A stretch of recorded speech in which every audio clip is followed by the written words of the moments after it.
السلام ورحمة الله وبركاته.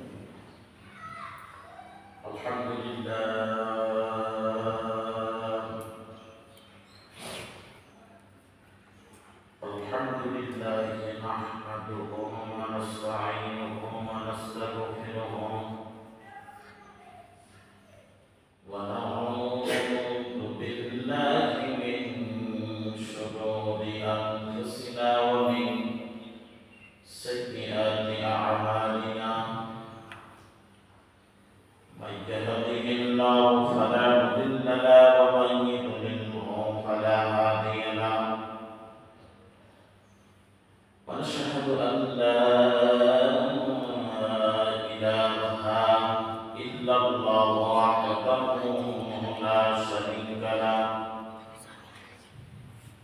ونشهد أن سيدنا وسندنا وحبيبنا ومولانا محمدا عبده ورسوله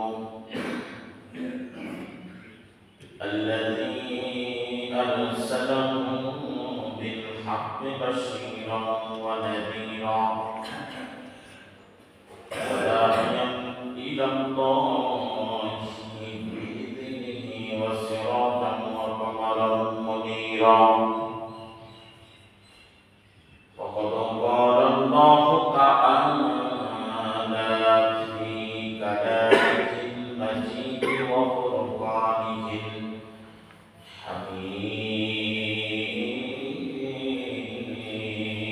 حميد আমার সাথে জবান ছেড়ে দিয়ে পড়ুন আউযু বিল্লাহি মিনাশ শাইতানির রাজীম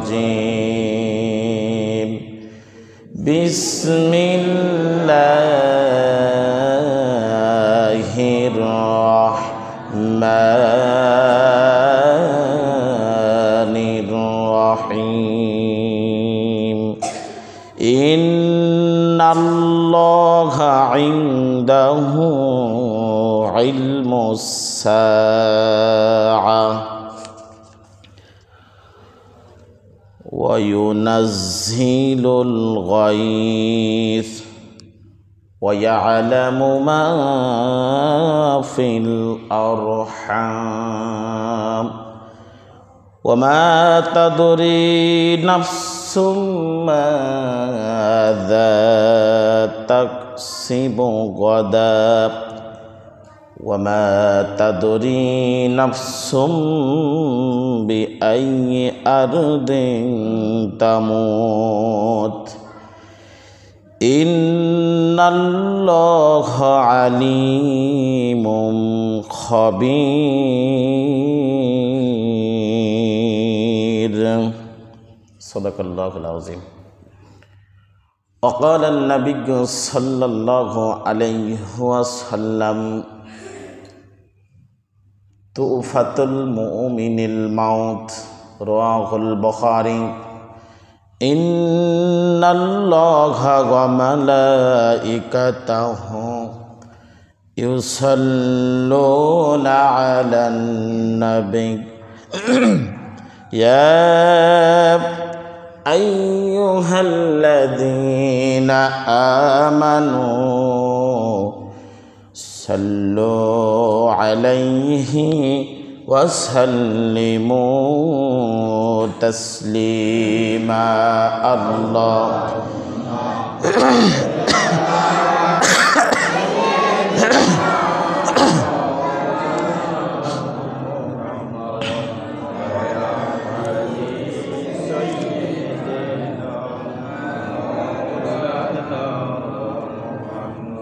اللهم صل على سيدنا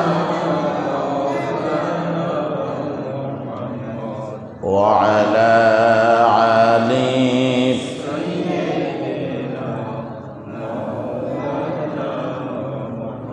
জীবনের যত ব্যথা আছে কলিজায় জীবনের যত ব্যথা আছে কলিজায়, প্রভুর তরে বিলিয়ে দিব তাই। বিনিময়ে শাপাত যদি আমি পাই, মুছে যাবে এ জীবনের দুঃখ সবটুকু তাই। আল্লাহুম্মা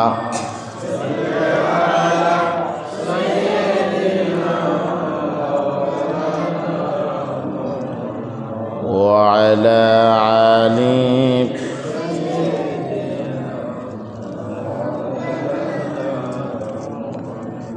মুআজ্জাজ মুহতারাম, আল্লাহ তাআলার দরবারে অসংখ্য কোটি শুকরিয়া আদায় করি যে আল্লাহ সুবহানাহু ওয়া তাআলা আপনাকে আমাকে দীর্ঘ একটি সপ্তাহ পরে তার ঘর মসজিদে এসে বসার মতন তৌফিক ইনায়েত দান করলেন।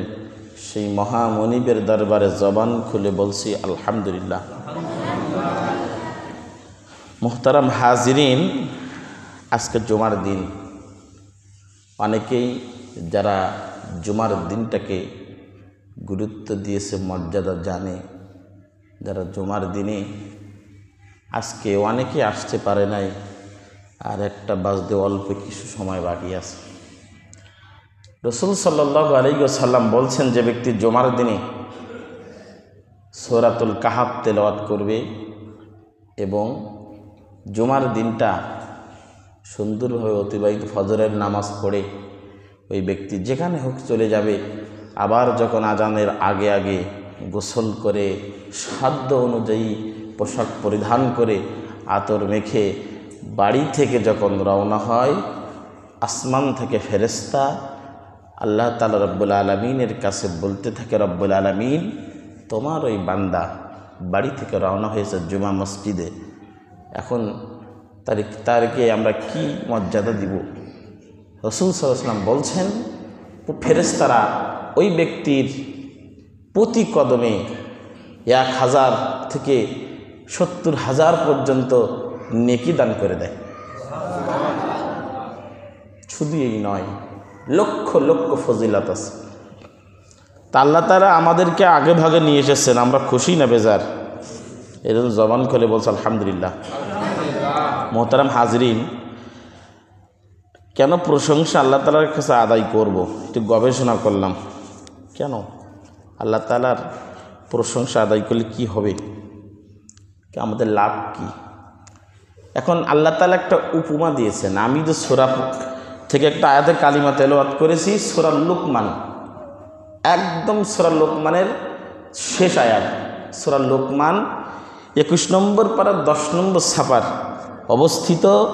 এবং সূরাতুল লুকমান আল্লাহ রাব্বুল আলামিন 34টা আয়াত দিয়েছেন। একটা মানুষের নামে সূরা দান করেছেন, যিনি নবী ছিলেন না। অনেকের ইমাম আসকালানি রহিমাহুল্লাহর মতে নবী ছিলেন না, ইবনে কাসিরের মতে নবী ছিলেন, একটা মানুষ ছিলেন, একদম আল্লাহর খাস বান্দা ছিলেন। আল্লাহ তাকে নবুয়াত দিতে চেয়েছিলেন, কিন্তু তিনি নবুয়াতের দায়িত্ব নেননি। সে একটা খাটো মানুষ, কালো মানুষ, নাকটা একটু লম্বা, বেটে মাপ, খাটো মানুষ, চেহারা ভালো না, কুৎসিত। সেই মানুষ সম্পর্কে একটা সূরা নাজিল করেছেন এবং এই সূরার 34 নম্বর আয়াতে কালিমা আমি তেলাওয়াত করেছি। রাসূল সাল্লাল্লাহু আলাইহি ওয়াসাল্লামের এক সাহাবার 5টা প্রশ্নের জবাব দিচ্ছেন রাসূল, যেরকম না সুবহানাল্লাহ। তার আগে একটু যে কথা বলতেছিলাম, যে সূরা লোকমান থেকে যখন পড়েছি, প্রথম থেকে শুরু করতে করতে আমি ঠিক 10 নম্বর আয়াত পর্যন্ত পড়তেছি। প্রথম থেকে আল্লাহ তাআলা বর্ণনা দিচ্ছেন কোরআন কারীমের ফজিলত সম্পর্কে। কি বলছেন? আল্লাহ রাব্বুল আলামিন কোরআনুল কারীমের ভিতরে বলেন, আলিফ লাম মিম, হুরুফুল মুকাত্তাআত, অর্থ হয় না। তারপরে বলছেন, তিলকা আয়াতুল কিতাবিল হাকিম। এটা এমন একটা গ্রন্থ, আল্লাহর বর্ণনা দিচ্ছেন, এইটা এমন একটা গ্রন্থ কোরআনুল কারীম, তিলকা আয়াতুল কিতাবিল হাকিম, এইটা হচ্ছে কিতাবুল হাকিম, জ্ঞানের একটা বই, জোরে কন্যা সুবহানাল্লাহ। এতে নেই এমন কোনো জিনিস নেই, সব কিছু দিয়ে পরিপূর্ণ করেছেন। আস্তে আস্তে পড়তে পড়তে যখন আমি 10 নম্বর আয়াত পর্যন্ত বললাম যে আল্লাহ তাআলা প্রশংসা বান্দাকে না আদায় করবে, আল্লাহ তাআলা বলতেছেন, আমরা সুন্দর করে শুনি। আল্লাহ রাব্বুল আলামিন বলেন, বান্দারে আমার প্রশংসা কেন আদায় করবে, তার একটা উপমা তোমাদের সামনে আমি বলতে চাই। যদি বলি রে বান্দা তাহলে তোমার ভালো লাগবে।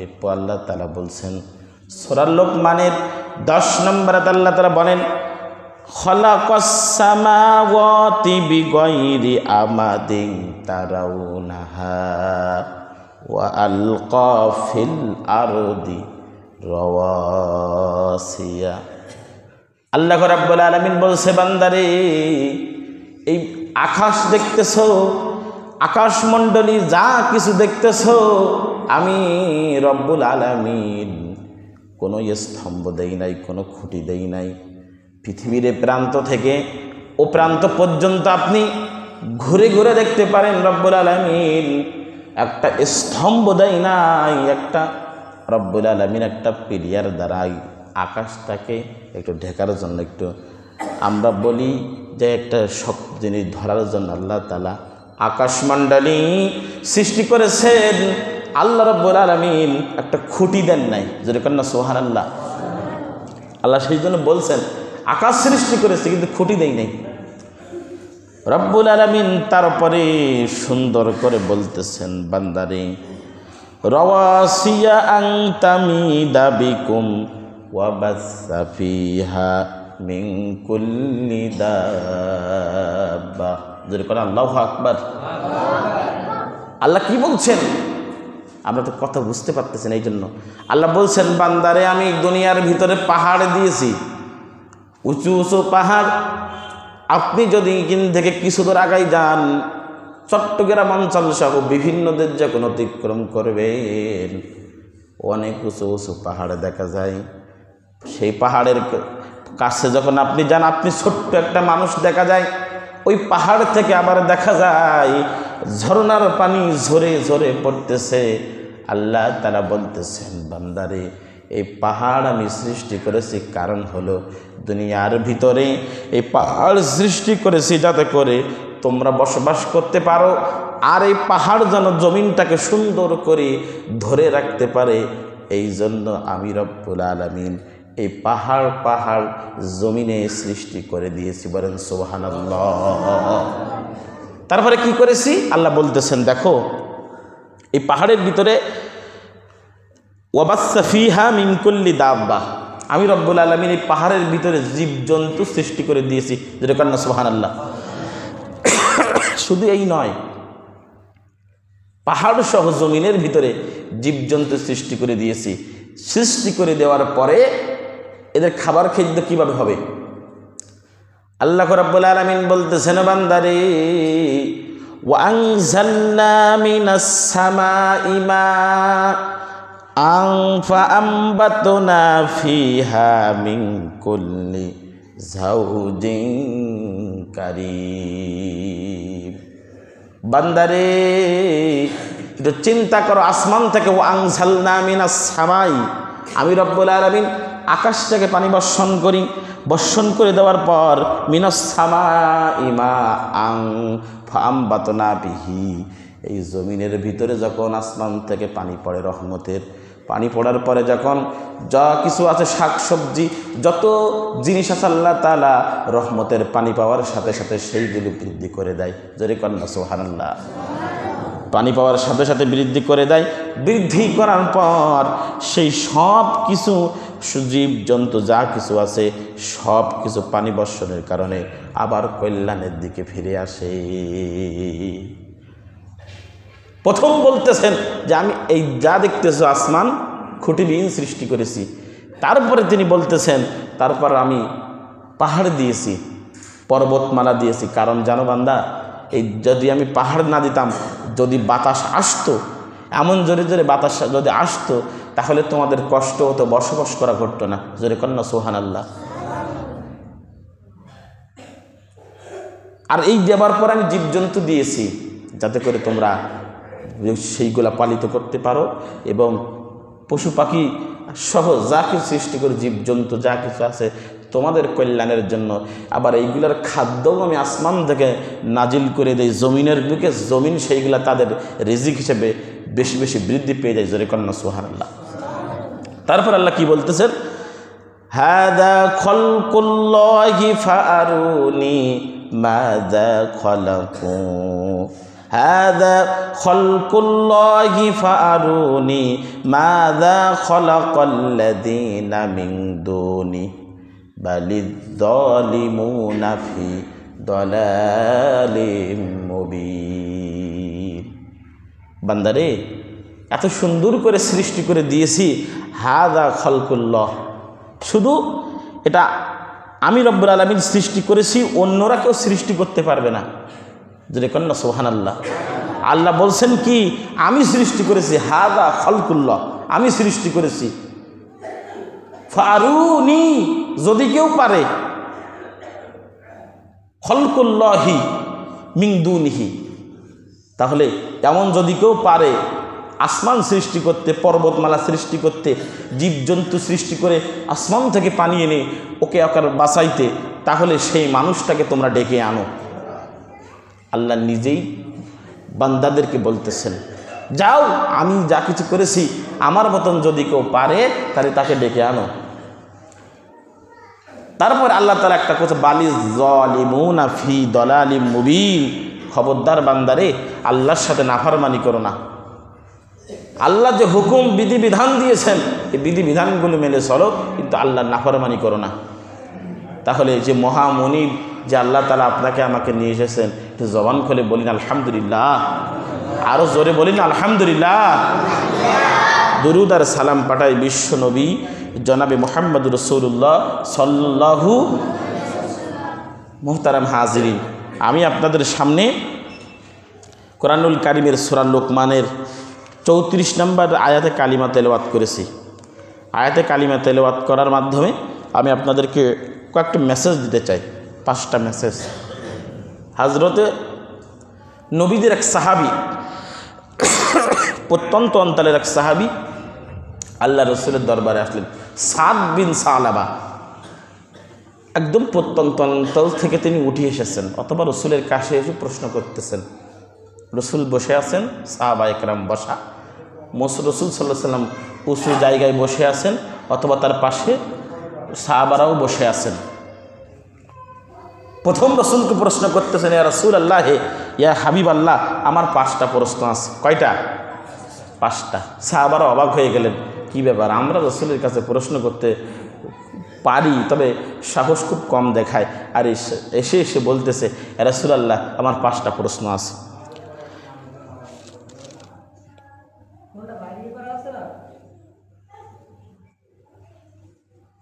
পাঁচটা যখন প্রশ্ন করতেছে, রসুল সাল্লাল্লাহু আলাইহি সাল্লাম এবার বলতেছেন, বলো কি প্রশ্ন। রসুল সাল্লাল্লাহু আলাইহি ওয়াসাল্লাম বললেন, সাদ বিন সালামা, তোমার 5টা প্রশ্নের জবাব দিতে আমি রসুল প্রস্তুত আছি, আমি রসুল প্রস্তুত আছি, এখন তুমি বলতে পারো।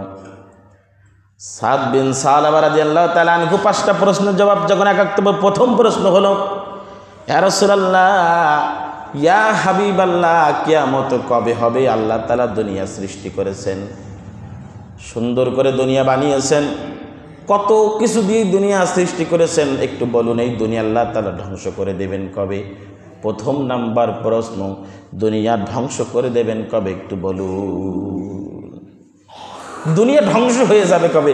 এই দুনিয়া আল্লাহ তাআলা সৃষ্টি করেছেন সুন্দর করে, এই দুনিয়া ধ্বংস হবে কবে? কিয়ামত হবে কবে? প্রথম নাম্বার প্রশ্ন। দ্বিতীয় নাম্বার প্রশ্ন হলো, ইয়া রাসূলুল্লাহ, ইয়া হাবিবাল্লাহ, দুনিয়ার ভিতরে বৃষ্টি কবে হবে? কবে বৃষ্টি হবে আর কবে হবে না, এই কথাটা আপনাকে বলতে হবে, ইয়া রাসূলুল্লাহ, হাবিবাল্লাহ। 2 নম্বর প্রশ্ন। 3 নম্বর প্রশ্ন হলো, আপনি বলতে হবে আমার মৃত্যু কবে হবে, আমার মৃত্যু কবে হবে। 3 নম্বর প্রশ্ন হলো, আমার মৃত্যু কবে হবে। আমার মৃত্যু কোন, আমি তো জন্মগ্রহণ করেছি এবং আমার মৃত্যু কোন জায়গায় লেখা আছে এটা বলতে হবে। 4 নাম্বার হলো আমার স্ত্রীর গর্ভে সন্তান আছে এবং সেটা ছেলে হবে কি মেয়ে হবে এটা তো আপনাকে বলতে হবে ইয়া রাসূলুল্লাহ, ইয়া হাবিবাল্লাহ।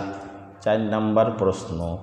এখন 5 নাম্বার প্রশ্ন, আর রাসূল সাল্লাল্লাহু আলাইহি ওয়াসাল্লাম বলতেছেন 5 নাম্বার প্রশ্ন হলো আগামীকালকে কি হবে ওয়াগ্রিম বলে দিতে হবে আজকে। এই 5টা প্রশ্নের জবাব আমাকে দিতে হবে। ইবনে কাসির রহমতুল্লাহি আলাইহি তার কিতাবুল গ্রন্থ তাফসির ইবনে কাসিরের ভিতরে বর্ণনা করতেছেন এই আয়াতের ব্যাখ্যা। ইমাম বাইহাকি রহমতুল্লাহ আলাইহি এই কথার ব্যাখ্যা লিখতেছেন, ইমাম বাইহাকির গ্রন্থে ব্যাখ্যা লিখতেছেন। রসুলের কাছে যখন সাদ বিন সালাবা একটা হাদিস পাওয়া যায় আর একটা মুরসাল পর্যায়ের হাদিস পাওয়া যায় যে ওমর রাদিয়াল্লাহু তাআলা আনহু রসুল সাল্লাল্লাহু আলাইহি ওয়াসাল্লামকে প্রশ্ন করতেছেন যে রাসূলুল্লাহ এই 5টা প্রশ্ন করতেছেন বা কিছু প্রশ্ন শুনতেছেন। শুনতে শুনতে রসুল সাল্লাল্লাহু আলাইহি ওয়াসাল্লাম উত্তর দিচ্ছেন ডাইরেক্ট আসমান থেকে জিবরাইলের মাধ্যমে আল্লাহ তাআলা সূরাতুল লুকমানের 34 নম্বর আয়াতে কালেমা নাজিল করে দেয়, যে কন্যা সুবহানাল্লাহ। আসুন একটু শুনি, সুন্দর করে শুনবেন, ভালো লাগবে। কারণ আমি খামখেয়ালি কোনো কথা বলি না। গতানুগতিক আমার যত আলোচনা আছে এই মোবাইলটার ভিডিও করি আছে, আপনারা দেখতে পাবেন, ইউটিউবে দেখলে দেখতে পাবেন, ফেসবুকে দেখলে দেখতে পাবেন। গতানুগতিক কোন আলোচনা কোরআনুল কারীম থেকে আমি একটা আয়াত বাসি 2 দিন ধরে, বাসার পরে একটা আয়াতের উপরে পড়ে শুনে বুঝে নিজের জ্ঞান দক্ষতা দিয়ে আলোচনা করি, কোনো ফাল কথা বলার চেষ্টাও করি না, বলিও না। এই জন্য চুপ করে শুনবেন।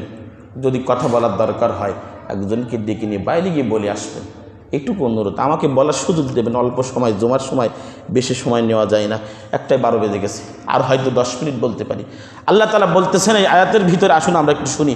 রাসূল সাল্লাল্লাহু আলাইহি ওয়াসাল্লাম জিবরাইল আলাইহিস সালাম রসুলের কানে কানে বলতেছেন, হে রসুল, তার 5টা প্রশ্নের প্রথম নাম্বার আপনি জবাব দিন।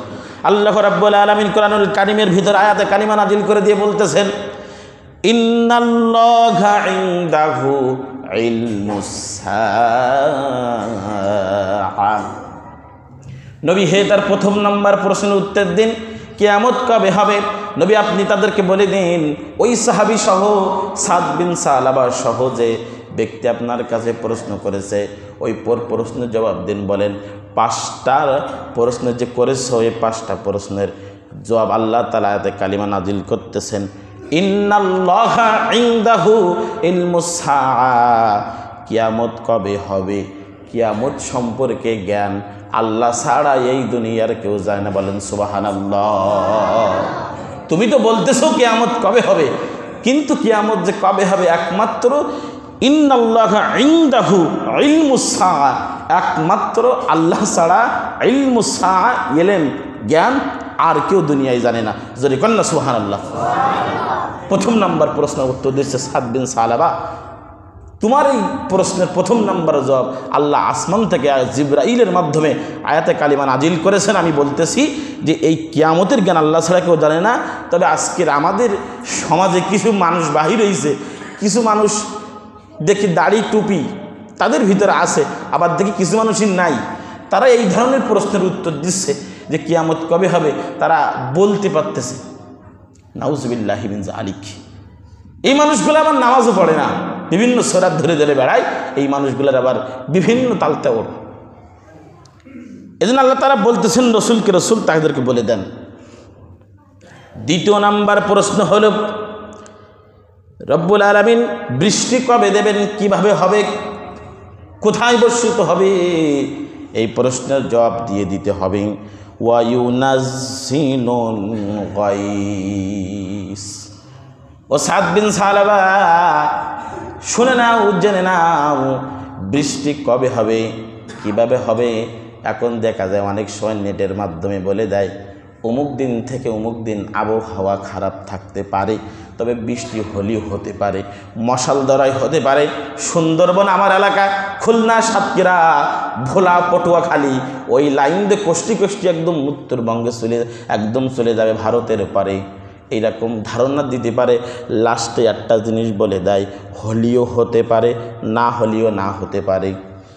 বলে না, হলিও হতে পারে, না হলিও না হতে পারে। কিন্তু অনেক সময় দেখা যায় হয়, আবার অনেক সময় দেখা যায় হয় না।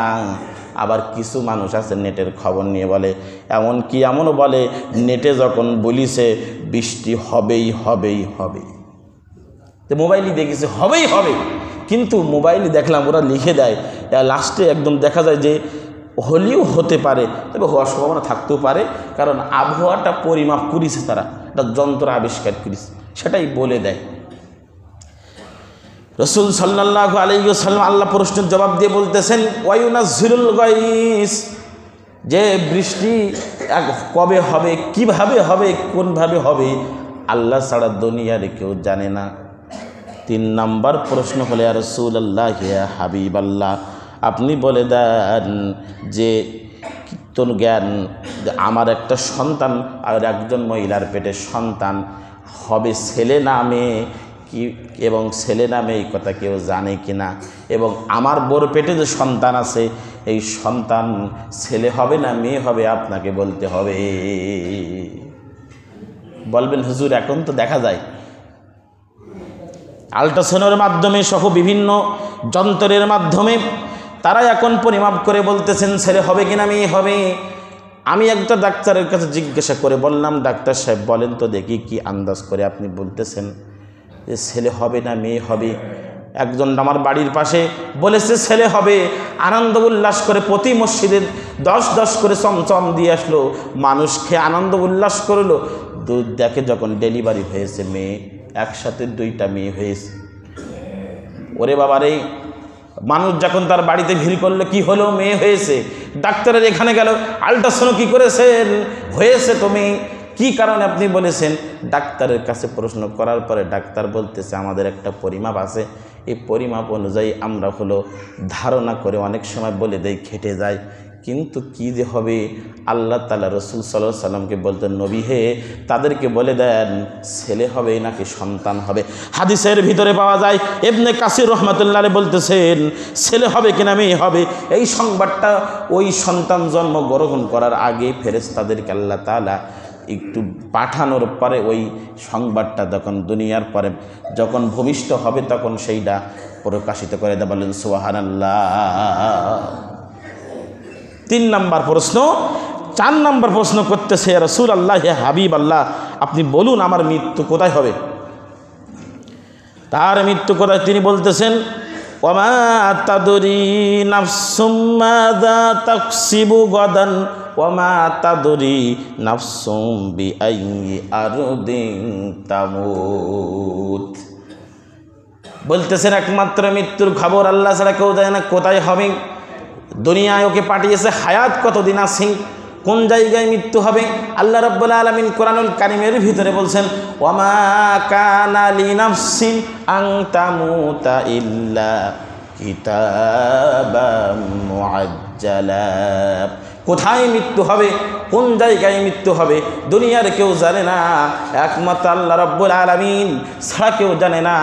আমার মনু চাচার মেয়ের ছেলে মালয়েশিয়ায় গেছে চাকরি করার জন্য, পরিশ্রম করার জন্য, সেইখানে মারা গেছেন। সে তো জানতো না, তার বাড়ির লোক কেউ জানতো না কি অবস্থায় মারা গেছেন। মালয়েশিয়ার মাটিতে আসেন, এখনও বাংলাদেশে আসে নাই, কিন্তু সে জানতো না পরিশ্রম করার জন্য সে মৃত্যু ওখানে যে হবে জানতো না, অথবা কোনো রোগ হয়ে মারা গেছে। এই মৃত্যুর খবর কেউ জানে না। তারপরে সাহাবীর প্রশ্নের জবাব দিতে গিয়ে প্রশ্ন উত্তর দিচ্ছেন সাদ বিন সালামারি, কোথায় মৃত্যু হবে একমাত্র আল্লাহ ছাড়া জমিনের কেউ বলতে পারে না। জমিনের কেউ বলতে পারে না কোথায় মৃত্যু হবে। ডাক্তারেরা বলে দিতে পারে, ওর যদি খারাপ হয় কোনো অনেক ডাক্তার বলে দেয় একে বাড়ি নিয়ে যাও, ভালো মন্দ কিছু খাওয়াও, যদি ও বেঁচে থাকলে বেঁচে থাকতে পারে, না কখন মারা যাবে বলা যায় না, তবে নিয়ে যাও। হঠাৎ মৃত্যু হয়েছে, এইখান থেকে হেঁটে যাচ্ছেন, বটতলার মোড়ে দাঁড়িয়ে আছেন, হঠাৎ করে রাস্তা পার হয়ে ওই পাশে যাচ্ছেন চার দোকানে, হঠাৎ করে অ্যাক্সিডেন্ট ঘটে গেল।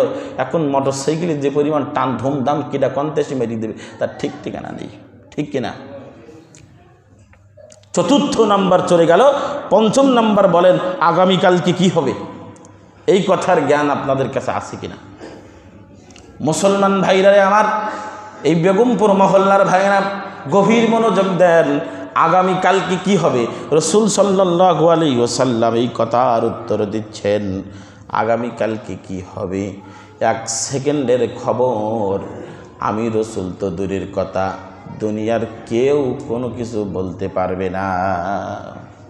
কি খবর এই দুনিয়ার কেউ বলতে পারবে না। কিন্তু আমাদের সমাজের ভিতর সহ এই গোটা বাংলাদেশে কিছু মানুষ অগ্রিম কিছু কিছু খবর বলতেছে যে কার কার জীবনে কি ঘটবে ও বলে দেয়, ও আগে থেকে জানে। একজনের কাছে জিজ্ঞাসা করা হলো যে আপনি এর জীবনে কি ঘটবে কি না ঘটবে আপনি কে দ্বারাই বলে দিলেন বা কিভাবে বলতেছেন। তা উনি বলতেছে যে আমি হলো আমার অন্তরের দুটো চোখ আছে, এই চোখ দ্বারা আমি চোখ বুঝলে টের পাই যে ওর কি হবে জীবনে। আমরা সমাজে তাকে নাম দিয়েছি, হয় বাবা বলি, না হয় নিজের বাবার কোনো খোঁজ নেই, পরের বাবা কি করলে সেই টেনশনে পড়ে থাকে, কি করে ওই যা বলে আন্দাজে যা বলে তাই খেটে যায়, এই বলে ও ব্যবসা বাণিজ্য করে খায়। কিন্তু রসুল সাল্লাল্লাহু আলাইহি ওয়াসাল্লাম কাছে যখন আল্লাহ তাআলা আয়াতে কালিমা নাজিল করে উত্তর দিচ্ছেন যে আগামীকালকে কি হবে, 1 সেকেন্ড আগে কি হবে, এই ঘটনা এই কথা কেউ দুনিয়ার বলতে পারে না, একমাত্র আল্লাহ ছাড়া। জোরে কন্যা সুবহানাল্লাহ।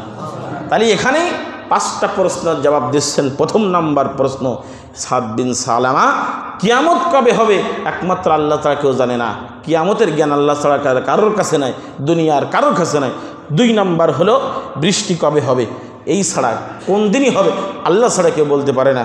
3 নাম্বার যে আমার মৃত্যু কবে হবে, এই কথা কেউ দুনিয়ার কেউ বলতে পারে না আল্লাহ ছাড়া। 4 নাম্বার যে আমার বউয়ের পেটে সন্তান ছেলে হবে কি মেয়ে হবে, এটা আল্লাহ ছাড়া কেউ বলতে পারে না। 5 নাম্বার আগামীকালকে কি হবে, এই কথা একমাত্র আল্লাহ ছাড়া কেউ বলতে কি পারে না। এটা হচ্ছে সূরা লোকমানের 34 নম্বর আয়াত। যদি আমার কথা বিশ্বাস না হয়, অনেকের তো হুজুরির কথা বিশ্বাস হয় না, সেদিন তো একজন টাটকা বলি দিয়ে হুজুররা এখন অনেক সময় মিছু কথা পায়। আমি বলতেছি এখন আমার কাছে শুনিস এই বেগমপুরি বাড়িতে আমার কথা শুনি যে হুজুর এই কাজটা বা কোনো একটা কথা শুনিস মনে করেন, তা আমি বলতেছি না এই কাজটা আপনার ভুলিস, এটা এইভাবে করতে হবে, একটা আয়াত বললাম কোরআনুল কারীমের। তা ও চিন্তা ভাবনা করি লাস্টে বলতে ও না হুজুররাও লাস্টে ভুল পায়। তা আমি হতেই পারে, কারণ লেখাপড়া জানেনি তো, হুজুররা ভুল খায়, দেখতেছে না কত জায়গায় হুজুররা ভুল খায়। কোনোদিন কারোর সাথে তর্কে যাওয়ার চেষ্টা করিনি, হ্যাঁ ভুল করতেই পারে, আমার ভুল হতে পারে, আপনি একটু পড়ি শুনি বলবে। আমি কিতাব পড়ি বলি তাই আমি সহজে কেউ বলতে পারিনি, আর মোবাইলে ওয়াজ শুনি প্রশ্নের উত্তর দেয়। আমি আজকে বার্থডে 1000 টাকার বই কিনে প্রতি মাসে 1-1.5 টাকার বই কিনি। এই বেগমপুরের সময় 40,000 টাকার বই কেনা গিয়ে 1 বছরে করলে আলহামদুলিল্লাহ 40,000 টাকা বই কিনেছি প্রতি মাসে। আমি বই পড়েও বলতে পারিনি, আর আমি একজনকে শুনলাম যে আপনি যে উত্তরটা দিলেন আপনি বই পড়েন কখন, বলে বই পড়িনি, মোবাইল ওয়াশ শুনে উত্তর দিস। যাই হোক ভালো কষ্ট শোনে। সম্মানিত ভাইরা আমার, আসুন আমরা ফিরে আসি। আমরা সকলেই পণ্ডিতি করতে ভালোবাসি, কিন্তু একটু বুঝে শুনে জেনে শুনে করি। আল্লাহ তাআলা আমাদের সকলকে তৌফিক দান করুক। তাহলে আজকের জুমার আলোচনার বিষয় ছিল যে সূরাতুল লোকমানের 34 নম্বর আয়াত। আল্লাহ রাব্বুল আলামিন 5টা প্রশ্নের জবাব দিচ্ছেন, যার উত্তর দুনিয়ায় কেউ পারে না একমাত্র আল্লাহ ছাড়া। এই ক্ষমতাগুলো আল্লাহর হাতে ছাড়া দুনিয়া কারো কি নাই। আলোচনা যদি মুখস্থ থাকে যে আজকে জুমায় হুজুর এই আলোচনা করেছে। আর যারা দেখতে চান আমার ফেসবুক আছে, ইউটিউব আছে, ওখানে আপলোড হয়, ওইখান থেকে দেখে নিতে পারেন। আল্লাহ রাব্বুল আলামিন আমাদের সকলকে যেন এই আলোচনা থেকে আমাকে সহ আপনাদেরকে আমল করার তৌফিক দান করুক। সবাই আল্লাহুম্মা আমিন। ওয়া আখিরি দাওয়ানা আলহামদুলিল্লাহি রাব্বিল আলামিন।